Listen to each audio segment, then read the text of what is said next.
টিয়া পরে বেউসে পরে ডাক্তার কই ডাক্তার মারও গাইলেছে এই বেটা আইয়ে না ও আসে না ওরা ডাক্তার ছাড়া চিকিৎসা কেন করাইলো এইটা হলো মেন কথা আর কিছু না আমি মায়া দুনু গালো আইছি গো আয়া মনা একটা দারে প্রতিষ্ঠান এইভাবে একটা রোগী সুস্থ বাড়ির তো নাইলো বাদ খেলো বায়া মনা ইঞ্জেকশন দিলো মারা গেল হইলো ও ছোট ছোট নাচ দিয়ে ইঞ্জেকশন করাইছে হ্যাঁ ছোট ছোট ও একটা টিকটকার ও ছোট ছোট মেয়ে করে দেয় ওই যে নাচা করে দেয় এই ইঞ্জেকশন দেওয়া হয়েছে কিন্তু ডাক্তার ছিল না আপনারা ডাক্তার আকিরে একটু ডাক্তার আনেন ওনার কাছ থেকে জবানবন্দি নেন যে সময় ওরা ইঞ্জেকশন গুলো পুশ করা হয়েছে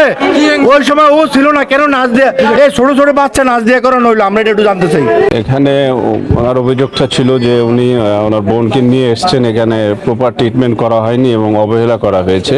এটা আমরা তার কমপ্লেনটা নিব এবং ইতিমধ্যে আমাদের পুলিশ সুপার স্যার বিষয়টা অবগত হয়েছেন উনি ডিসি স্যারকে অবগত করবেন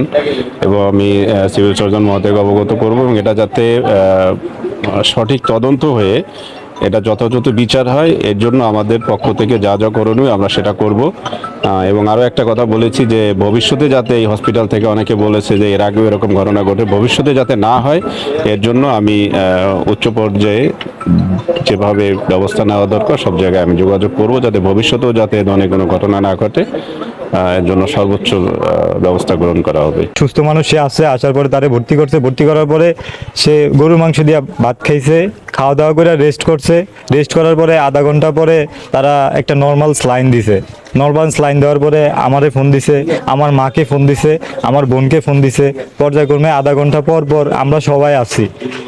তো আমার মা আর বোন আগে আসছে আমি পরে আসছি আমি আসছি তখন 4টার কাছাকাছি আসার পরে আমি দেখি যে আমার মা বোন সবাই চিল্লাইতে আছে হায় রে আমার মেয়ে নাই আমার বোন নাই আমার ভাগ্নিরা সবাই চিল্লাইতে আছে তখন আমি জিজ্ঞেস করলাম যে চিল্লান কি হয়েছে আমি ঠাড়া দিছি বলছি যে এটা হসপিটাল আপনারা এরকম চিল্লাচিল্লি করেন আরও অনেক রুগী আছে থাকার পরে ওনারা জিজ্ঞেস করলাম ওনারা যে এটার যে পরিচালক একটা মহিলা আছে পলিয়াপা নাকি ওনারা জিজ্ঞেস করলাম কি হয়েছে উনি বলে যে প্রেশার নাই তা আমি বলি যে আপনি প্রেশার চেক করেন পালস মেশিন লাগাইছে হাতের মধ্যে তখন পালস কিছুই চলে নাই ওনারা কি একটা নাট ছিল এই জায়গায় তো ওনারা আমি জিজ্ঞেস করলাম আপনার নাম কি বলে যে আপনি নাম দিয়ে কি করবেন আরেকজন ছিল একটা সাদা একটা ইউনিফর্ম পরারও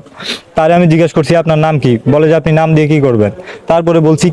কি ইঞ্জেকশনটা দিয়েছেন অন্তত ইঞ্জেকশনটার নামটা আমাদেরকে দেখান আমাদের রুগী আপনারা আমাদেরকে জিজ্ঞেস না করে কি ইঞ্জেকশন দিলেন উনি তাও বলে নাই আরেকজন ম্যান ছিল টোটাল 3 জন ছিল একজন আয়া ছিল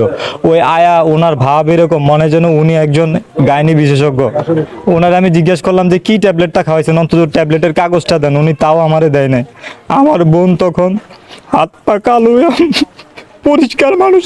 আমার ফ্যামিলিতে আমরা 5 বোন আমি এক ভাই আমার ওই বোন দ্বিতীয় আমার মার চাইতে বেশি আমার আদর করছে আমার জীবনে সকল অপূর্ণতা সে পূরণ করছে আমি তার জিজ্ঞেস করি আবার কথা বলতে পারি না আমি আয়শা ম্যাডামের জিজ্ঞেস করছি যে পলি ওনারে যে কি অন্তত মেডিসিনটা দিয়েছেন আমার একটু ছবিটা দেখেন আমি একটু স্যারের নিয়ে দেখাই আমাদের চরপেশনে যিনি ইনচার্জ আছে কি হয়েছে কেন এরকম হাত পা নীল হয়ে গেছে তার মুখটা পুরো নীল হয়ে গেছে আপনারা যদি আমার কথা বিশ্বাস না হয় এখানে যে কটা মেডিসিনের দোকান আছে ভিতরে আয়াত ওনাদের যারাই ছিল তাৎক্ষণিক সবাইকে সিসি ক্যামেরা আছে আমার মা আছে আমার বোন আছে আমার আরও অনেক আত্মীয় স্বজন ওই উপস্থিত ছিল আমার প্রায় 30 থেকে 40 জনের মতো স্বজন উপস্থিত ছিল সবাই আছে সবাইকে আপনারা জিজ্ঞেস করেন